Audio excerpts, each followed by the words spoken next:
Hey, what's going on everybody? I'm back with a new type of video, a Microsoft Excel tutorial. But don't worry, I still got lots of reviews, unboxings, travel, and music content all the way. Today we're learning index match. Check it out in action here as I created the master formula and I used the autofill button to drag it down and fill in the rest of the table. It is referencing the employee ID, which is unique, and it fills in the correct record for that ID. All these records are connected to the master artist list, which is this table. I'll try and keep this lesson as beginner friendly as possible, but I believe the prereqs for this lesson should be. Let's get started now. So in this worksheet, I have my master list of celebrities and influencers and their respective industries, emails, phone extensions, locations, etc. There's about 71 records. If you're on the job, you might have thousands of records, so index match is a good formula to know. We're going to go ahead and fill in these blanks with index match. As you can see, we have employee IDs, so we will fill in the correct record according to the employee ID. We start off with the index function.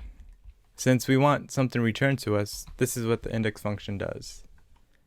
If you click up here, the function button, and then click the top argument, it brings up the formula builder, which is very helpful. Next, we need an array. An array is a range of cells or an array constant. What this really means is, where is the data located? In our case, the data is located in master artist list. So we need all of these cells. So we can select them all. And as you can see, it brought in A1 through I-72, which is all of our data. We will need to make these absolute with the dollar signs, but we'll do that at the end. So now for our master index formula, we have our array correctly selected. Next, the index formula requires a row number and or a column number. In our case, we're going to need both. Since we don't know what row 5564 is, it will take us forever to find it if we have thousands of records. Do not use Control F, use the match function. So we could go ahead and type in match in here, just like that. And if you're on a Mac, if you click up here in the formula builder, click into match anywhere, and then hit the function button. And it will bring up the match formula builder just for match. So what value are we looking up? Well, we're looking up 5564. So we go ahead and click into cell B23, just like that. And again, we will need to make one of these absolute, meaning there should be a dollar sign in front of B or a dollar sign in front of 23. We'll get to that later though. Next, we need the lookup array. And as we know, the array should be a range of cells. In our case, the match function should always be contiguous cells, meaning the cells are touching or nearing each other. I'll go ahead and give you an example. So we know 5564 is located in the employee ID column. So we would grab pretty much all of A. You could go ahead and grab this all the way to the bottom. So as you can see, it grabbed A1 through A72. Next, we need match type, which we can put 0. So now we have all our arguments entered in for the row column for the master index formula. I know there's a lot of nesting going on. So next, we could go ahead and click into the index in the formula bar and then hit the function button again to bring up our master index formula. So as you can see, all our arguments for the row in the match function has been entered in the row parameter. Next, we need the column number parameters for 5564 and the first name. We need to find where they intersect. If we go into the master artist list, we have our first name column here. So 5564 is here somewhere, but we don't know where. It could take forever to find it if we have thousands of records. So we'll go ahead and add in another match to do it for us. Just like that. Head over into the master formula bar, click into the second match, and hit the function key, and it brings up the match formula builder for our second match for the column. Our lookup value is going to be pretty much first name here, since that's what we're looking for. We'll go ahead and click it. So it brought in C22. which is this cell here, first name. Again, we're going to need to make this absolute. We'll do that later. Next, we need the lookup array, which means where can we find the first name in the master list?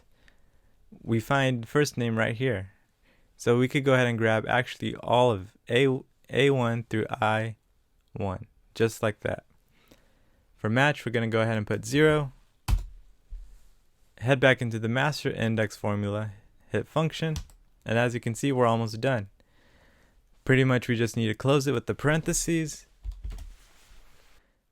Now since we have all of our index parameters entered, we could go ahead and click done. So our index formula brought in someone with the first name Zendaya for employee ID 5564, and that is true as we can see in the master artist list.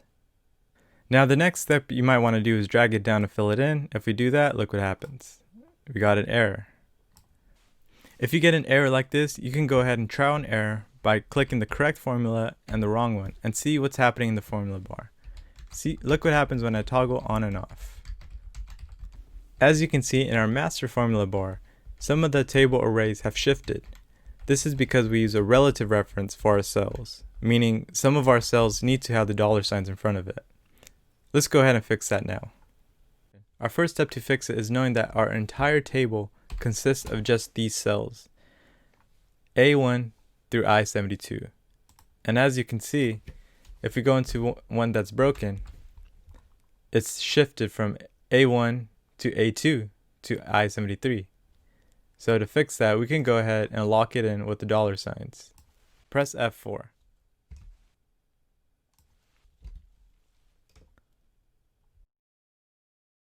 So now that we have our absolute values, let's see if it fixed it. And as you can see, it did not. I'll go ahead and delete these. So we know our last name, industry, location is all connected to Zendaya, which is connected to the employee ID. So we want our index formula to always reference this cell since this is the master cell, meaning this is the unique ID which nobody else has. It's possible there could be other Zendayas. So if I go ahead and drag Zendaya, the formula to the right, we still get an error. Let's try an error and toggle back and see what went wrong.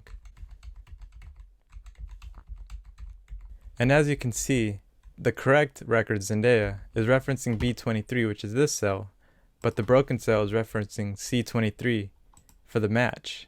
And so if we look into the formula builder, we can see that the match functions is referencing B23 as a lookup value for 5564. If we click into the last name broken cell, it's referencing C23, which is just Zendaya. So we could go ahead and fix that by locking in 5564 to apply to the last name, industry, and location. We could go ahead and do that by clicking into Zendaya and then add a dollar sign in front of the B in B23.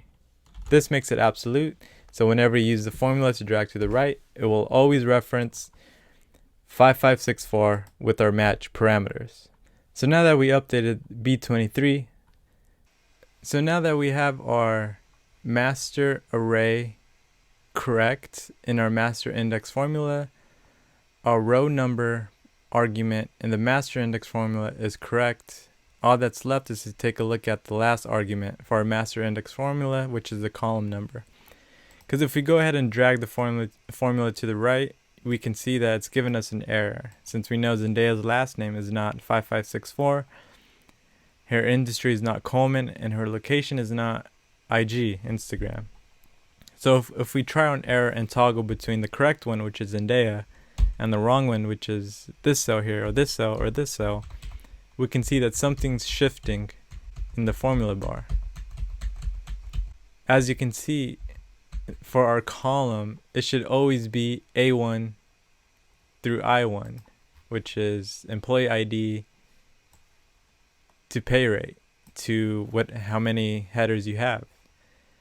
And if we're toggling between the correct and the wrong one, we can see that it shifted to B1 to J1, to C1 to K1, to D1 to L1, which we don't even have those records. So we need to lock in our array for the column. We could go ahead and do that by adding the dollar signs in front of A1 to I1. Hit F4, and just like that, Let's see what happens if we drag it to the right. So it looks like everything's somewhat correct. If we drag it down, we're still getting an error. Let me delete these. So if I were to drag it down, we know we get an error. So let's take a look at what's happening.